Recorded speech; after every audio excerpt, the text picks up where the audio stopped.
assalaamu calaykum waraxmatullaahi wabarakaatuhu daawadayaal dhegaystayaal ku soo dhowaada barnaamijkeennan cusub oo uu janalkeenna aroorka inoo soo gudbinayo barnaamijkaasoo ku saabsan oraah waayahan dambe aada u fiday oo lagu soo koobi karo soomaali heshiis ah dunidana la heshiis ah. haddaan milicsanno ama hor istaago oraahdaas iyada ah ee ah soomaali heshiis ah dunidana la heshiis ah, run ahaantii waxaan ka odhan karaa waa lama huraan in la helo soomaali heshiis ah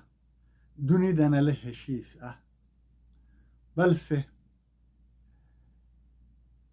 waxa faallada u baahan ama hor istaagga waa iyadoo ay dhib isweydiin lahayn in loo baahan yahay soomaali heshiis ah, runtiina la odhan karo marka waaqaca iyo sooyaalka soomaaliyeed gaar ahaan 30 sannadood ee ugu dambeeyey loo fiirsado oo la milicsado lagu tilmaami karo maqnaanshaha soomaali heshiis ah. taas horta ballaan meel isla dhigno in la helo soomaali heshiis ah, balse dhanka kale markaan milicsanno ama u fiirsanno qaybta kale ee oraahda oo ah dunidana la heshiis ah, halkaas iyada runta ahaantii calaamad su-aal weyn baa saaran oo ah in oraahdaasu iyadu aanay ahayn mid runtii wax ku oola ama aanu waxba ka jirin,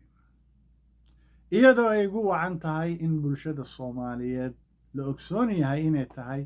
iyadu ummad dhibbana ah oo had iyo jeer waxyeelo ka soo gaadho bulshooyinka kale ama adduun weynaha. yaynaan odhan adduun weynaha oo dhammaystiran ama dhammaantiis, balse qaybo ka mid ah adduun weynaha oo lagu soo koobi karo tusaale dowladaha deriska aan nahay oo had iyo jeer waxyeelo joogto ah 30 sannadood ee ugu dambeysay naga soo gaadho sida dalalka ah Ethiopia iyo Kenya, kuwaasoo run ahaantii faragelin joogto ah dhan kastaba dalka jamhuuriyadda federaalka ee Soomaaliya ku leh, kana shaqeeya run ahaantii hirgelin la-aanta dowladda Soomaaliyeed iyo isku dhifka had iyo jeer bulshada Soomaaliyeed ama qaybaha siyaasadeed ee Soomaaliya, kuwaasoo had iyo jeer ka dhex aloosa ama askumaha bulshada Soomaaliyeed iyo saaxadda siyaasadeed ee Soomaaliyeed had iyo jeer loolan joogta ah. sidoo kale waxyeeladaasoo laga dhex akhrisan karo markii ee Soomaalidu kaalin dhexdhexaada ka istaagtay loolankii u dhexeeyey labadii dhinac oo kale ahaa ee carbeed, dowladda Qatar iyo dalka Imaaraadka iyo Sacuudiga iyo Baxrayn iyo Masar, taasoo run ahaantii la dhibsaday dhexdhexaadnimadii ee Soomaalidu ka istaagtay loolankaas isaga ah, kaasoo run ahaantii ahaa loolan aan ummadda Soomaaliyeed aan macnihii khusayn. arrimahaas iyaga ah daawada dhegaystay waa arrimo aada looga milicsan karo had iyo jeer faragelinta iyo waxyeelada bulshada Soomaaliyeed had iyo jeer kaga aadan adduun weynaha ama dalalka shisheeye. sidoo kale waxaa laga milicsan karaa dhibtaas adduun weynuhu Soomaaliya ku hayo iyadoo la ogsoon yahay in soo dumaheenii siyaasadeed hadday mid berri tahay iyo hadday tahay mid badeed had iyo jeer faragelin iyo xadgudub lagu hayo. tusaale soo dumaha badeed taasoo adduun weynihii oo dhan la ogsoon yahay inay isugu yimaadeen badihii soomaaliya oo dhibo kala gaar ah oo kala nooca oo kala duwan had iyo jeer ay halkaas macnihii ka geysanayaan. taasuna iyaduna waa muuqaal iyo weji ka mid ah waxyeelada iyo dhibaatada adduun weynuhu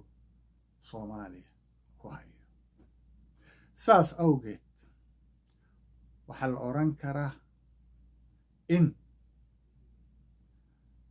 loo baahan yahay soomaali heshiis ah iyo adduun weynaha soomaalida la heshiis ah. saasay oraahdu ku quman tahay kuna habboon tahay muuqaalkeeda dhabta ana uu ku salaysan yahay. balse oraahda ah soomaali dunida la heshiis ah run ahaantii waa oraah khaldan, balse waa aqbali doonnaa waana qarsannahay oraahda ah soomaali heshiis ah in la laayahay. su-aashu iyo isweydiintu waxay tahay daawada dhegaysta, sidee loo heli karaa soomaali heshiis ah? halkeese ka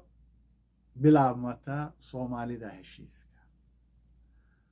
run ahaantii muraayadda laga akhrisan karo daawada dhegaysta soomaali heshiis ah waa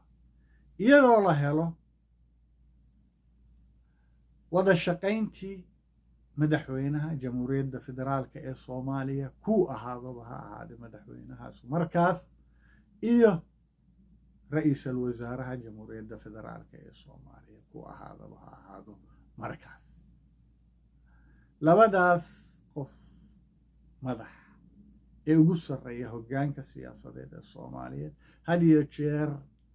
dhaqankii siyaasadeed ee hirgalay 20 sannadood ee ugu dambeeyey wuxuu ahaa mid ku salaysan had iyo jeer loolan iyo isku dhac. saas awgeed haddii la rabo in oraahdaas laga dhabayo waa in maqaamkaas isaga ah ee sare laga bilaabaa hergelinta ah soomaali heshiis. soomaali heshiisa waxaa la heli karaa marka ay dhalato wada shaqayn dhab ah oo ku salaysan waxqabad iyo hufnaan oo dhex marta madaxweynaha iyo ra-iisul wasaaraha oo ka caagan loolankii lagu yaqi. sidoo kale daawada dhegaysta oraahdaas iyadaa waxaa laga dhabayn karaa soomaali heshiisa marka la helo wasiirada soomaaliyeed oy ka dhex iskumantay oo laga dhex helo wada shaqayn joogto ah oo ku salaysan hufnaan iyo daacadnimo iyo howlkarnimo. markaas iyada ana ma garatay waa mid loo baahan yahay oo run ahaantii lagaga jawaabi karo baaqaas isaga ah in la helo soomaali heshiis, in la helo wada shaqayntaas ka dhexaysa golaha wasiirada. sidoo kale wada shaqayntaas iyada ah ama soomaalida heshiiska ah oo wax wada qabsanaysa waa inay soo gaadhaa sidoo kale iyaduna labada gole oo kala ah golaha shacabka ama baarlamaanka dhexdiis, sidoo kale golaha odayaasha oo iyagana qaab dhaqankooda iyo wada shaqayntooda laga dhex akhristaa soomaalidaas iyada ee heshiiska ah. sidoo kale hay-adaha nabadgelyada ay soomaalidu had iyo jeer jeceshahay oo ereyga ah amniga afqalaad aqoontumaya iyo hay-adaha horseedka ama xoogga ciidanka oo iyagana laga dhex helo wada shaqayn iyo hufnaan iyo howlkarnimo. markaas iyada ah waa marka iyaduna ay taagnaan doontaa oo la heli karaa soomaali heshiis ah. sidoo kale arrinkaasu waa mid saameeya soomaali heshiis ah wada shaqaynta looga baahan yahay inay dhex marto dowladda hoose iyo maamulada deegaanka gaar ahaan gobolka banaadir iyo gobolladaba oo laga dhex helo iyagana wada shaqayn ku salaysan hufnaan iyo howlkarnimo kana caagan run ahaantii musuq maasuq. arrinkaasu isaguna waa mid saameeya oo gaadha daawada dhegayste hay-adaha garsoorka maxkamadaha oo had iyo jeer loogu bartay isku dhac iyo musuq maasuq iyo shaqo aan cilmiyeysnayn oo looga baahan yahay hay-adahaas iyagana raftooda wada shaqayn ku dhisan hufnaan iyo howlkar iyo kacaganaanta musuq maasuqa. saas awgeedna markaas iyada ah lagaga dhabayn karo oraahda soomaali heshiisa. guud ahaan soomaalida heshiiska ah waxaa looga baahan yahay daawada dhegayste waa haldoorka soomaaliyeed.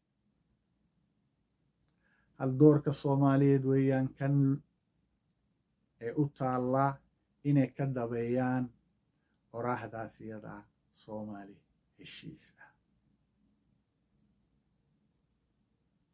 daawada dhegayste waa anigoo khaalid xasan yuusuf ah oo idiin soo tabinayay barnaamijkeenaas isaga ah